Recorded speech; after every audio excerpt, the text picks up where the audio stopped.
어느 날 갑자기 가슴을 움켜쥐고 쓰러진다면 그 순간 인생은 끝날 수 있습니다. 119 구급차 안에서 산소 마스크를 쓴 채 실려가는 모습을 상상해보세요. 심장이 멈추기 직전 온몸에 식은땀이 흐르고 숨을 쉴 수 없는 그 순간을 말입니다.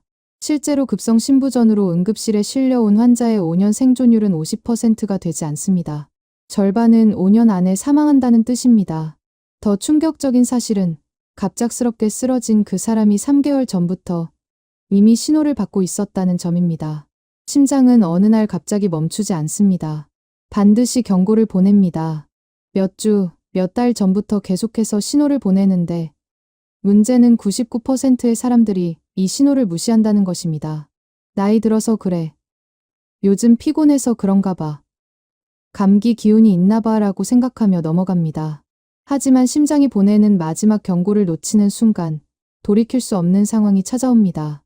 오늘 이 영상에서 알려드릴 7가지 신호를 정확히 아는 순간 생존할 수 있습니다. 이 신호들은 의학적으로 명확하게 입증된 심부전의 초기 증상들입니다. 지금부터 하나하나 정확하게 설명드리겠습니다. 먼저 심부전이 무엇인지부터 이해해야 합니다. 심장은 우리 몸의 펌프입니다. 온몸에 피를 보내서 산소와 영양분을 공급하는 역할을 하는데 이 펌프 기능이 약해지는 것이 바로 심부전입니다. 심장이 제대로 수축하지 못하거나 이완되지 못해서 혈액을 충분히 보내지 못하는 상태를 말합니다. 국내 통계를 보면 심부전 환자는 계속 증가하고 있습니다. 특히 60세 이상에서 발생률이 급격히 높아지는데 70대 이상의 경우 10명 중 1명이 심부전 위험에 노출되어 있습니다. 문제는 초기 증상이 너무 일상적이라는 점입니다. 숨이 차고 피곤하고 다리가 붓는 증상들은 누구나 한 번쯤 경험하는 것들입니다. 그래서 대부분의 사람들이 별일 아니겠지라고 생각하며 넘어갑니다.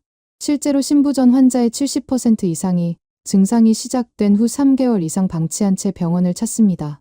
그때는 이미 심장 기능이 심각하게 저하된 상태인 경우가 많습니다. 심부전이 진행되면 어떤 일이 벌어지는지 알아야 합니다. 심장이 약해지면 가장 먼저 폐에 물이 차기 시작합니다. 혈액이 제대로 순환되지 못하고 폐에 고이면서 마치 물속에 빠진 것처럼 숨을 쉬기 어려워집니다. 뇌로 가는 혈액량도 줄어들면서 어지럽고 집중력이 떨어지고 심한 경우 의식을 잃을 수도 있습니다.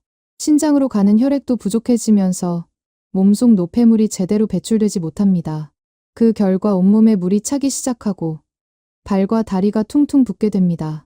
간도 영향을 받아서 소화가 안 되고 식욕이 떨어지고 배가 팽팽해집니다.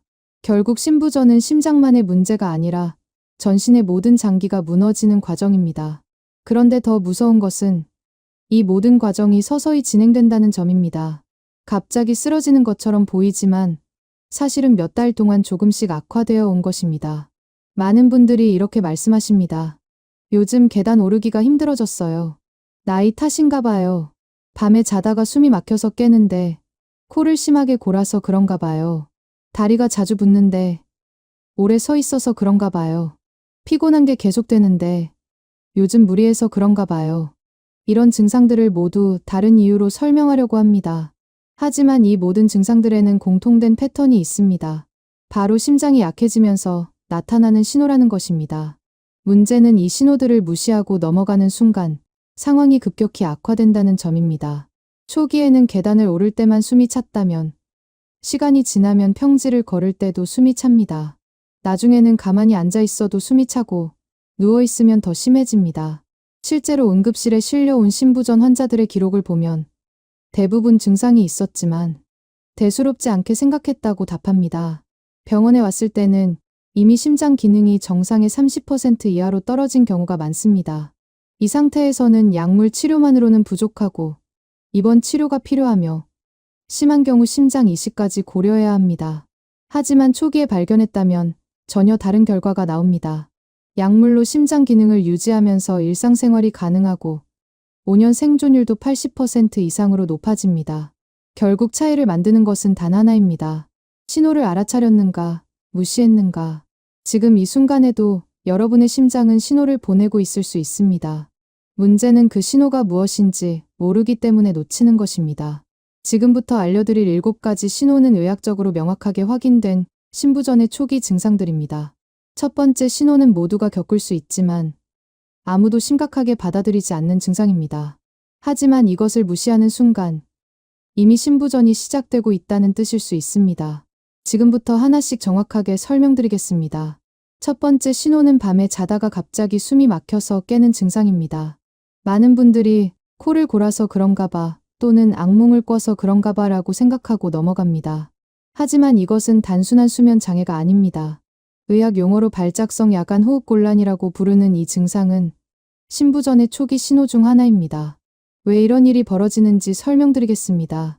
낮에는 중력 때문에 체액이 다리와 발 쪽으로 내려가 있습니다. 그런데 밤에 누우면 이 체액이 상체로 올라오면서 폐로 몰리게 됩니다.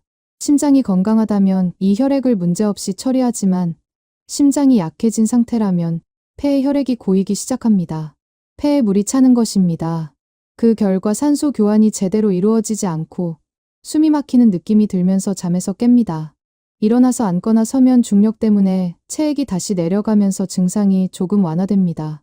그래서 많은 분들이 금방 나아지네라고 생각하며 다시 잠을 청합니다. 하지만 이 증상이 일주일에 23회 이상 반복된다면 이미 신부전이 시작되고 있다는 신호일 수 있습니다. 실제로 신부전 환자들의 초기 증상을 분석한 연구를 보면 야간 호흡곤란이 가장 먼저 나타나는 경우가 많습니다. 이 증상을 무시하고 몇 달이 지나면 다음 단계의 증상들이 나타나기 시작합니다. 하지만 더 일찍 알 수 있는 신호가 있습니다. 두 번째 신호는 발과 다리가 퉁퉁 붓기 시작하는 것입니다. 오래 서 있어서 그런가 봐. 짠 음식을 먹어서 그런가 봐라고 생각하기 쉽습니다. 실제로 건강한 사람도 오래 서 있거나 짠 음식을 먹으면 다리가 붓습니다. 그런데 신부전으로 인한 부종은 패턴이 다릅니다.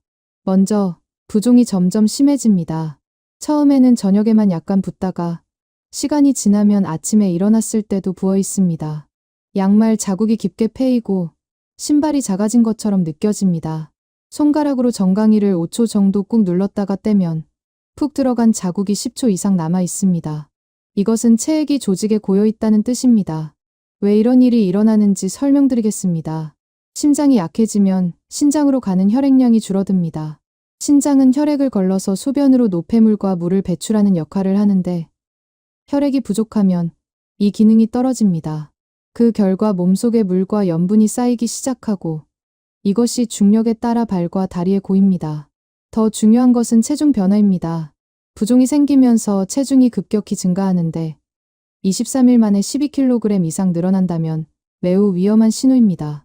이것은 지방이 늘어난 것이 아니라 체액이 몸속에 축적되고 있다는 뜻입니다. 실제로 신부전 환자들은 입원하기 전 일주일 동안 평균 35kg의 체중 증가를 경험합니다. 부종과 체중 증가가 함께 나타난다면 심장이 체액을 처리하지 못하고 있다는 명확한 증거입니다. 이 부종을 무시한 사람들의 결말은 어떻게 될까요? 부종이 점점 심해지면서 다리를 넘어 허벅지까지 올라오고 나중에는 복부와 가슴까지 물이 찹니다. 이 단계가 되면 입원 치료가 필요하고 이뇨제를 투여해서 체액을 빼내야 합니다. 세 번째 신호는 가만히 있어도 심장이 터질 듯이 뛰는 증상입니다. 운동을 하거나 긴장했을 때 심장이 빨리 뛰는 것은 정상입니다. 하지만 TV를 보고 있거나 책을 읽거나 심지어 자다가 심장이 두근거린다면 문제입니다. 심장이 약해지면 몸에 필요한 혈액량을 공급하기 위해 더 빨리 뛰어야 합니다. 정상적으로는 분당 6080회 정도 뛰는 심장이 안정 상태에서도 분당 100회 이상 뛰기 시작합니다. 이것을 빈맥이라고 부릅니다. 문제는 심장이 빨리 뛸수록 더 많은 에너지를 소비하고 더 빨리 지친다는 점입니다. 약한 심장이 무리하게 일하면서 더욱 약해지는 악순환이 시작됩니다. 더 위험한 것은 불규칙한 심장 박동입니다. 심방세동이라는 부정맥이 신부전과 함께 나타나는 경우가 많은데 이렇게 되면 심장이 효율적으로 수축하지 못합니다. 가슴이 두근거리는 것을 넘어서 심장이 불규칙하게 뛰는 느낌, 심장이 한 박자 건너뛰는 느낌이 들 수 있습니다. 이런 증상이 하루에 여러 번 반복되거나 10분 이상 지속된다면 반드시 병원을 가야 합니다. 부정맥은 신부전을 악화시킬 뿐만 아니라 뇌졸중의 위험도 높입니다. 심장이 불규칙하게 뛰면 혈액이 심장 안에서 정체되고 이것이 혈전을 만들어서 뇌로 가면 뇌졸중이 발생합니다. 실제로 심방세동이 있는 신부전 환자는 뇌졸중 위험이 5배 이상 높아집니다. 운동 후가 아닙니다. TV를 보다가 자다가 심장이 이렇게 뛴다면 이미 심장이 위험 신호를 보내고 있는 것입니다. 네 번째 신호는 계단을 오르거나 조금만 걸어도 가슴이 조여오는 증상입니다. 숨이 차는 것과 가슴 압박감이 동시에 나타난다면 이것은 단순한 체력 저하가 아닙니다. 심장이 몸에 필요한 혈액을 공급하지 못하고 있다는 신호입니다. 걸을 때나 계단을 오를 때는 근육이 더 많은 산소를 필요로 합니다. 건강한 심장은 이 요구에 맞춰서 더 많은 혈액을 보내지만 약해진 심장은 그렇지 못합니다. 그 결과 근육과 심장 자체에 산소가 부족해지면서 가슴이 조여오는 느낌이 듭니다. 협심증과 비슷한 증상이 나타날 수 있는데 가슴 중앙이 답답하고 무거운 것이 눌리는 것 같고 왼쪽 팔이나 턱까지 불편함이 퍼질 수 있습니다. 이 증상의 위험한 점은 점점 심해진다는 것입니다. 처음에는 3층 계단을 올라갈 때만 힘들었다면 시간이 지나면 1층만 올라가도 힘들어집니다. 나중에는 평지를 천천히 걸을 때도 숨이 차고 가슴이 조여옵니다. 의학적으로 이것을 활동 내구성 감소라고 부릅니다. 심부전의 단계를 구분하는 중요한 지표 중 하나입니다. 평지 걷기가 힘들어지기 시작했다면 이미 심장 기능이 상당히 저하된 상태입니다. 연구에 따르면 이 단계에서 적절한 치료를 받지 않으면 6개월 내에 급성 악화가 일어날 확률이 40%에 달합니다. 급성 악화란 갑자기 증상이 심해져서 응급실에 가야 하는 상황을 말합니다. 하지만 대부분의 사람들은 다음 신호에서 병원에 갑니다. 다섯 번째 신호는 누우면 숨이 막혀서 베개를 높이거나 앉아서 자야 하는 증상입니다. 의학 용어로 기저호흡이라고 부르는 이 증상은 심부전이 상당히 진행되었다는 신호입니다. 왜 누우면 숨이 막히는지 설명드리겠습니다. 누운 자세에서는 중력 때문에 하체에 있던 혈액이 상체와 폐로 올라옵니다. 건강한 심장은 이 혈액을 처리할 수 있지만 약해진 심장은 그렇지 못합니다. 폐에 혈액이 고이면서 폐부종이 생기고 산소 교환이 제대로 이루어지지 않아 숨이 막힙니다. 처음에는 베개 1개로 잤다면 증상이 진행되면서 베개 2개, 3개로 늘어납니다. 베개를 높이면 중력 효과로 혈액이 조금 내려가면서 증상이 완화되기 때문입니다. 더 심해지면 베개로는 부족해서 소파나 의자에 앉아서 자야 합니다. 실제로 응급실에 오는 심부전 환자 중 많은 분들이 며칠째 의자에 앉아서 잤다고 말합니다. 이 단계가 되면 이미 폐에 상당한 양의 물이 차 있는 상태입니다. 밤에 베개 개수가 늘어나고 있다면 심부전이 진행되고 있다는 명확한 신호입니다. 앉아서 자야 한다면 이미 심각한 상태이므로 즉시 병원에 가야 합니다. 하지만 아직 늦지 않았습니다. 다음 신호 전에 발견하면 적절한 치료로 증상을 조절할 수 있습니다. 여섯 번째 신호는 갑자기 식욕이 사라지고 배가 팽팽하게 부르는 증상입니다. 많은 분들이 이것을 소화불량이나 위장 문제로만 생각합니다. 실제로 소화기내과를 먼저 찾는 경우가 많은데 검사를 해보면 위나 장에는 특별한 문제가 없습니다. 이 증상의 원인은 간과 소화기관의 우열입니다. 심장이 약해지면 간으로 가는 혈액도 제대로 순환되지 못하고 간에 혈액이 고이기 시작합니다. 간이 부어오르면서 오른쪽 갈비뼈 아래가 답답하고 불편합니다. 장으로 가는 혈액도 부족해지면서 소화 기능이 떨어지고 복부에 체액이 고이기 시작합니다. 이것을 복수라고 부릅니다. 배가 팽팽하게 부르고 옷이 꽉 끼며 허리둘레가 갑자기 늘어납니다. 조금만 먹어도 배가 불러서 식사량이 줄어들고 체중이 감소하는데 배만 나옵니다. 메스꺼움이나 구토가 동반되기도 합니다. 위험한 조합은 부종과 복부 팽만, 체중 증가가 함께 나타나는 것입니다. 다리가 붓고 배가 불러오고 23일 만에 체중이 2kg 이상 늘어난다면 이것은 전신에 체액이 축적되고 있다는 뜻입니다. 이 세 가지가 함께 나타나면 2주 내에 입원이 필요한 상황이 올 가능성이 높습니다. 많은 분들이 이것을 소화불량으로만 생각하다가 시기를 놓칩니다. 복부 증상이 지속되면서 다른 증상들과 함께 나타난다면 반드시 심장 검사를 받아야 합니다. 일곱 번째 신호는 기침할 때 분홍빛 가래가 나오는 증상입니다. 이것은 가장 위험한 신호 중 하나입니다. 감기나 기관지염으로 인한 기침과는 완전히 다릅니다.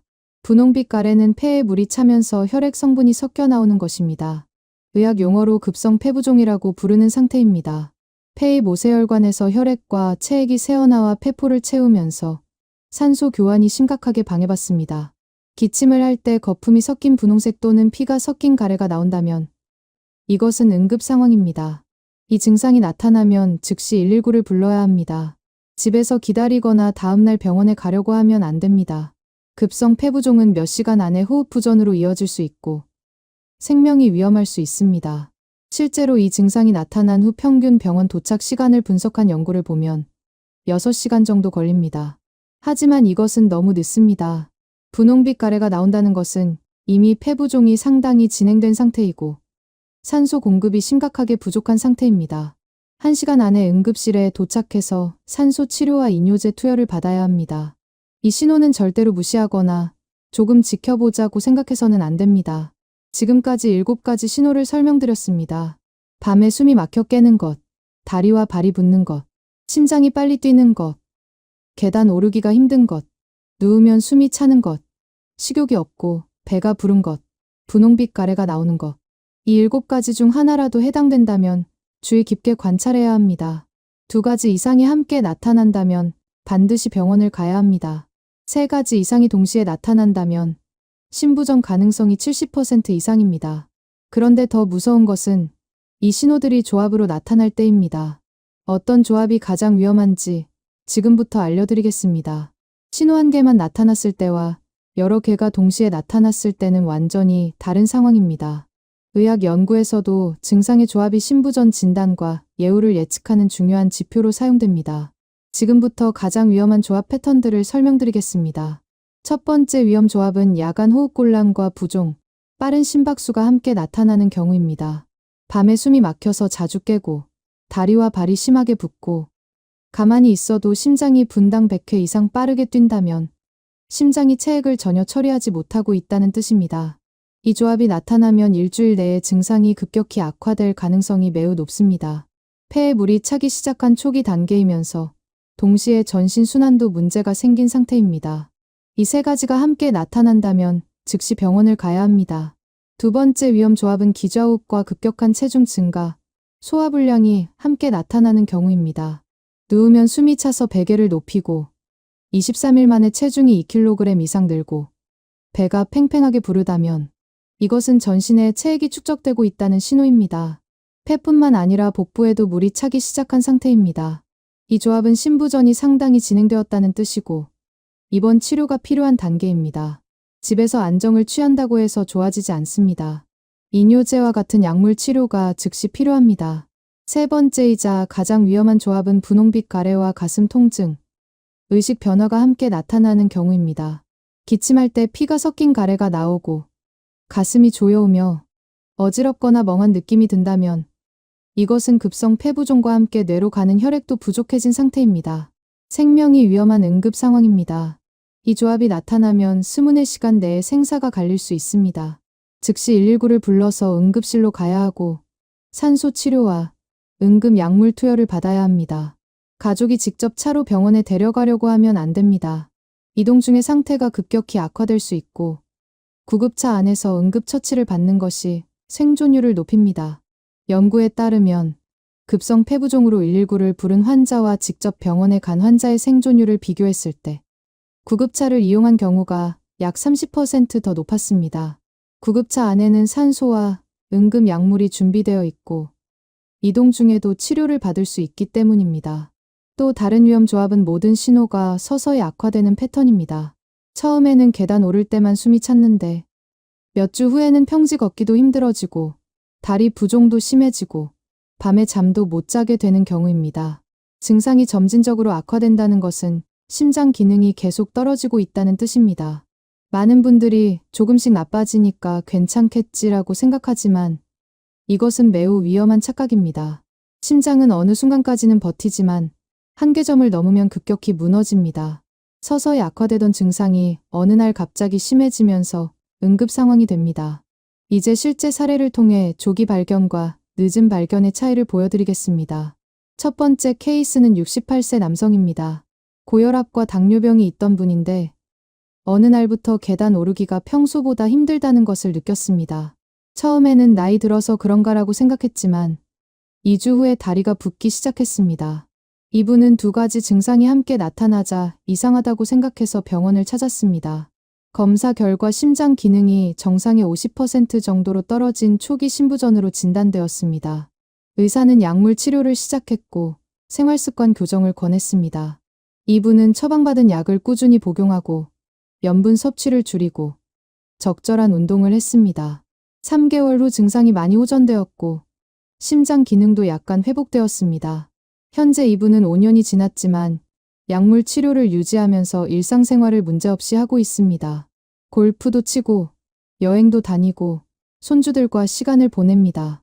조기 발견 덕분에 심장 기능을 유지할 수 있었고 삶의 질을 지킬 수 있었습니다. 두 번째 케이스는 72세 여성입니다. 이분도 비슷한 증상으로 시작했습니다. 계단 오르기가 힘들고 가끔 다리가 붓고 밤에 숨이 차서 깬 적이 있었습니다. 하지만 이분은 조금 쉬면 괜찮아지네라고 생각하며 병원에 가지 않았습니다. 3개월이 지나면서 증상이 점점 심해졌습니다. 평지를 걸어도 숨이 차고 다리 부종이 무릎까지 올라오고 밤마다 숨이 막혀서 앉아서 잤습니다. 그래도 나이가 많아서 그런가 봐라고 생각하며 참았습니다. 어느 날 아침 기침을 하다가 분홍빛 가래가 나왔습니다. 가족이 급히 119를 불러서 응급실로 갔습니다.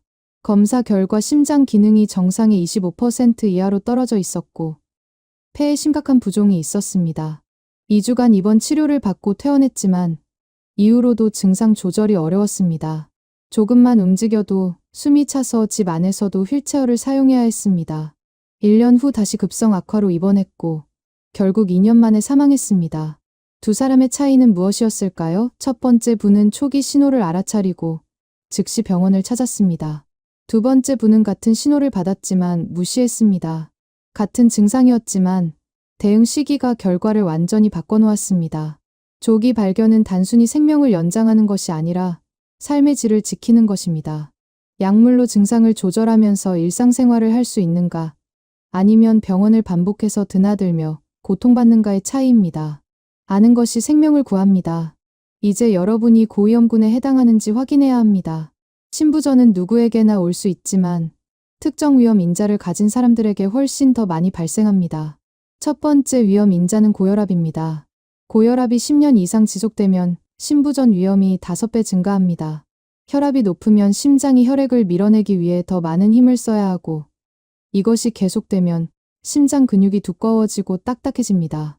결국 심장이 효율적으로 수축하지 못하게 됩니다.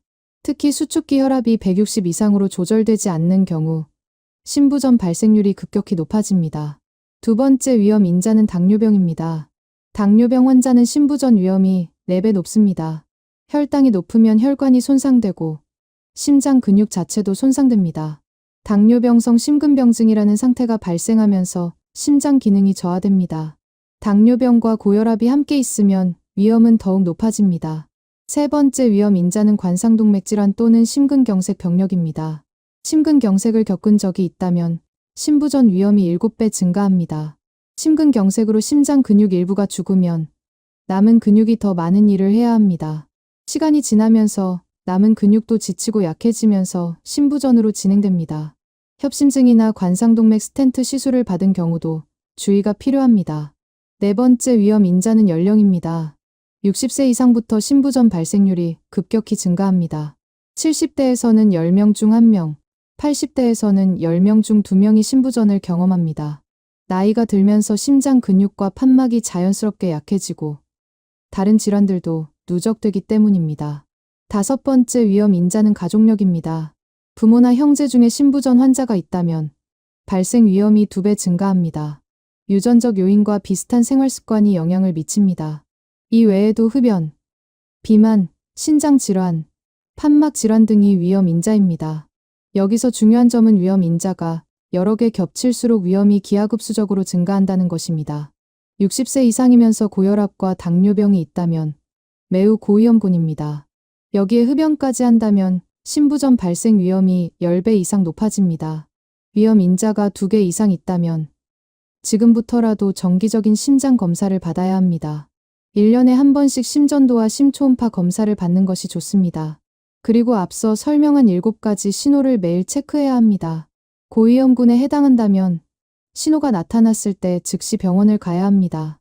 조금 지켜보자는 선택지가 없습니다. 이제 병원에 가야 할 결정적 순간을 정확히 알려드리겠습니다. 첫 번째, 누워서 잠을 잘 수 없을 때입니다. 베개를 3개 이상 쌓아야 하거나 앉아서 자야 한다면 즉시 병원입니다. 이것은 폐에 물이 상당히 차 있다는 뜻이고 급성 악화가 임박했다는 신호입니다. 다음 날 아침까지 기다리지 말고 당일 응급실로 가야 합니다. 두 번째, 2일 내에 체중이 2kg 이상 증가했을 때입니다. 음식을 많이 먹어서가 아니라 갑자기 체중이 늘었다면 체액이 축적되고 있는 것입니다. 부종과 함께 나타난다면 더욱 위험합니다. 지금부터는 오늘 당장 실천할 수 있는 생존 체크리스트를 알려드리겠습니다. 복잡하지 않습니다. 하루 5분이면 충분합니다. 이 5분이 생명을 지키는 시간입니다. 첫 번째, 매일 아침 체중을 재야 합니다. 같은 시간, 같은 조건에서 재는 것이 중요합니다. 아침에 일어나서 화장실을 다녀온 후 옷을 입기 전에 체중계에 올라가면 됩니다. 수첩이나 달력의 날짜와 함께 체중을 기록합니다. 2일 연속 이전보다 1kg 이상 늘었다면 주의해야 합니다. 3일 만에 2kg 이상 증가했다면 당일 병원에 가야 합니다. 체중 증가는 체액 축적의 가장 명확한 신호입니다. 두 번째, 다리와 발목 부종을 매일 확인해야 합니다. 저녁에 양말을 벗을 때 자국이 얼마나 깊게 패였는지 확인합니다. 정강이를 손가락으로 5초 정도 꾹 눌러봅니다. 들어간 자국이 10초 이상 남아있다면 부종이 있는 것입니다. 어제보다 부종이 심해졌는지, 발목을 넘어 종아리까지 올라왔는지 확인합니다. 부종이 점점 심해진다면 병원 방문이 필요합니다. 세 번째, 베개 개수를 관찰해야 합니다. 평소 베개 1개로 잤는데 갑자기 2개가 필요하다면 이것은 중요한 변화입니다. 베개를 높여야 숨쉬기 편하다는 것은 폐에 혈액이 몰리고 있다는 뜻입니다. 베개 개수가 늘어나는 추세라면 즉시 병원을 가야 합니다. 네 번째, 활동 능력의 변화를 체크해야 합니다. 평소에 3층까지 계단을 올라갈 수 있었는데 갑자기 1층도 힘들어진다면 기록합니다. 평지를 걸을 때 숨이 차기 시작했다면 기록합니다. 활동 능력이 점점 떨어진다면 심장 기능이 악화되고 있다는 신호입니다. 다섯 번째, 심박수를 확인해야 합니다. 손목이나 목에서 맥박을 15초간 세고 살을 곱하면 분당 심박수가 나옵니다. 요즘은 스마트워치나 혈압계로도 쉽게 잴 수 있습니다. 안정 상태에서 분당 100회 이상이 자주 나온다면 주의가 필요합니다. 불규칙한 느낌이 든다면 반드시 병원에서 확인해야 합니다. 여섯 번째, 증상 일지를 작성합니다. 공책 한 권을 준비해서 매일 간단하게 기록합니다. 날짜, 체중, 부종 정도, 숨찬 정도, 특이 사항을 적습니다. 예를 들어 11월 19일 체중 65kg, 발목 약간 부음, 계단 2층 숨참, 밤에 한 번 깸처럼 적으면 됩니다. 이 일지를 병원에 갈 때 가져가면 의사가 증상의 변화를 정확히 파악할 수 있습니다. 일곱 번째, 7가지 신호를 매일 체크합니다. 밤에 숨이 막혔겠는가? 다리와 발이 부었는가? 심장이 빠르게 뛰는가? 계단 오르기가 힘들어졌는가? 누우면 숨이 차는가? 식욕이 없고 배가 부른가? 기침할 때 가래색은 정상인가? 이 7가지를 매일 체크하면서 변화를 관찰합니다. 하나라도 새로 나타나거나 심해진다면 기록하고 병원 방문을 고려해야 합니다. 이 모든 것이 어렵게 느껴질 수 있지만 실제로는 5분이면 충분합니다. 아침에 체중 재고, 저녁에 다리 확인하고, 증상 간단히 적는 것. 이 작은 습관이 생명을 구합니다. 이제 가족들이 알아야 할 응급 대처법을 알려드리겠습니다. 혼자 사는 분이라면 주변 이웃이나 친구에게 미리 알려두는 것이 좋습니다. 갑자기 숨이 차고 힘들어하는 모습을 발견했을 때 가장 먼저 해야 할 것은 앉히는 것입니다. 눕혀서는 안 됩니다. 상체를 높인 자세로 앉혀야 폐로 가는 혈액이 줄어들어 숨쉬기가 조금 편해집니다. 소파나 침대에 기대앉게 하거나 의자에 앉혀서 테이블에 상체를 기대게 합니다. 창문을 열어서 신선한 공기가 들어오게 합니다. 그리고 즉시 119에 전화합니다. 119에 전화할 때 정확하게 전달해야 할 정보가 있습니다. 환자의 나이와 성별을 말합니다. 현재 어떤 증상이 있는지 설명합니다. 숨을 몹시 힘들어합니다. 가슴을 아파합니다. 일식이 흐릿합니다처럼 구체적으로 말합니다. 분홍빛 가래가 나왔다면 반드시 알려야 합니다.